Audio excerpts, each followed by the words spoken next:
An urgent motion passed during an urgent session in Parliament on Tuesday. 251 parliamentarians are demanding that the government stop unrestricted access by IAEA's inspectors to Iranian nuclear sites. This draft bill would also oblige Iran's Atomic Energy Organization to take uranium enrichment to 20%.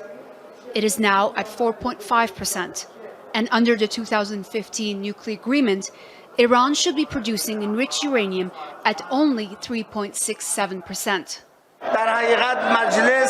The Majlis indeed sends the message to the enemies of Iran that this one-sided game is over.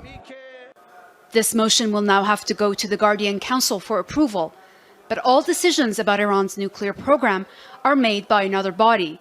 That's the Supreme National Security Council.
China has provided North Korean leader Kim Jong-un and his family with an experimental coronavirus vaccine, a U.S. analyst said on Tuesday. Citing two unidentified Japanese intelligence sources, Harry Kazianis, a North Korea expert at the U.S. think tank Center for the National Interest, said the Kims and several senior North Korean officials had been vaccinated within the last 2 to 3 weeks.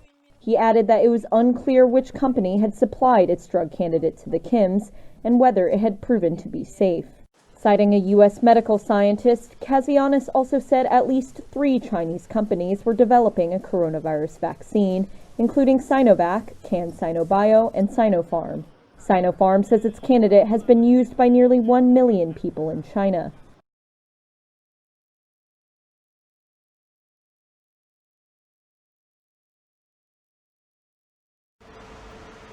Five people were killed and up to 15 injured on Tuesday when a speeding car plowed into a pedestrian area in the western city of Trier, in what authorities said appeared to be a deliberate act. Witnesses said people screamed in panic and some were thrown in the air by the car as it crashed through the shopping zone. Police arrested a 51-year-old man who was being questioned. Prosecutor Peter Fritzen, at a news conference Tuesday, said that the suspect had drunk a significant amount of alcohol, and that authorities were not working on the assumption that there was any Islamist militant motive to the incident.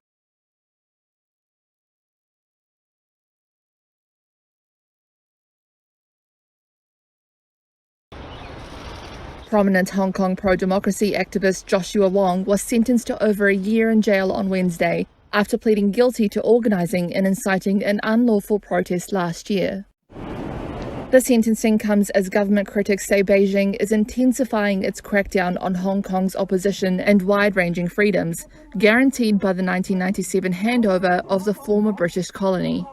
Authorities in China and Hong Kong reject that assessment. The protest in question, near Hong Kong's police headquarters last June, came when the city's sometimes violent pro-democracy rallies were already in full swing. Wong's longtime colleagues Agnes Chow and Ivan Lam were sentenced to 10 and 7 months respectively, on charges linked to the same siege. Wong first rose to prominence during the city's pro-democracy umbrella movement in 2014, and his continued activism has drawn the wrath of Beijing.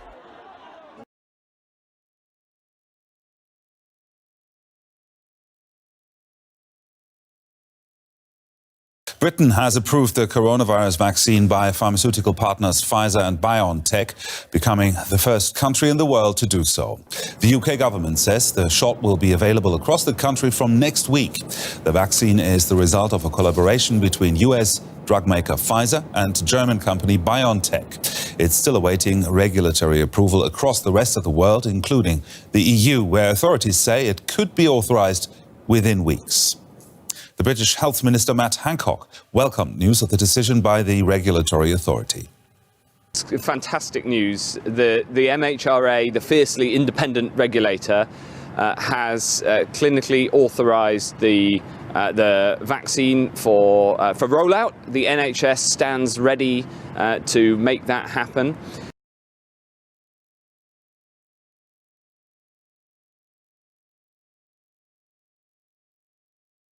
So trending online, a huge telescope at the iconic Arecibo observatory in Puerto Rico has collapsed. This comes after officials announced the radio telescope made famous in the James Bond film GoldenEye was set to close after it was damaged last month. Officials made the announcement after key cables broke. They said even if they could repair it, the structure would be unstable long term. This radio telescope, built in the 60s, was the second largest in the world. It withstood hurricanes and earthquakes while playing a key role in many astronomical discoveries.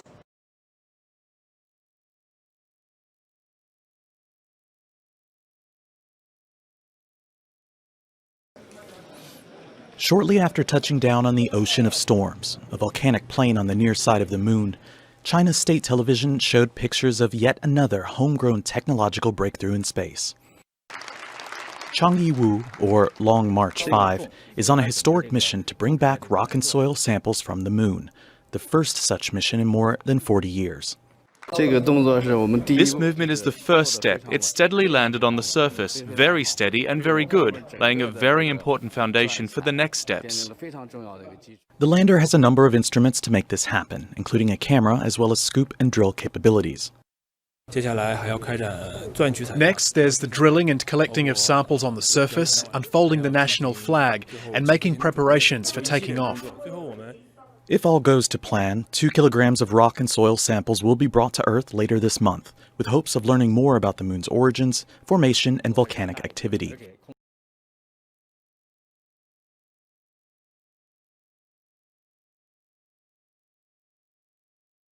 Acesta este monolitul de pe Bâtca Doamnei de la cetate. De fapt, monolitul este o tablă obosită pusă de cineva.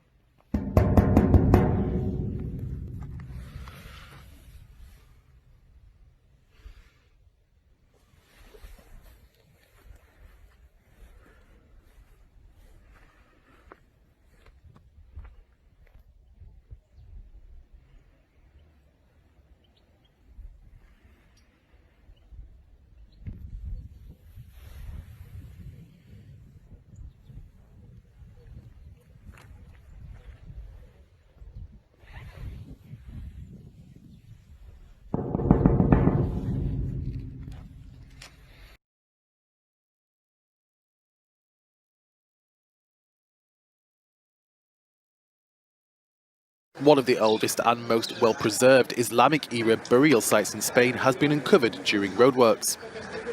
Workmen came across the human remains while widening a road in the town of Tausta in northeast Spain. Archaeologists then uncovered 400 tombs containing over 4,500 bodies dating from the 8th century. The excavations in Tausta started in 2010. Archaeologists knew the graves were Muslim because the skeletons were facing Mecca in line with Muslim tradition. The find raises hopes of a deeper understanding of the country's history following the 8th century Muslim conquest of the Iberian Peninsula. The remains will now undergo DNA analysis before being transferred to a museum.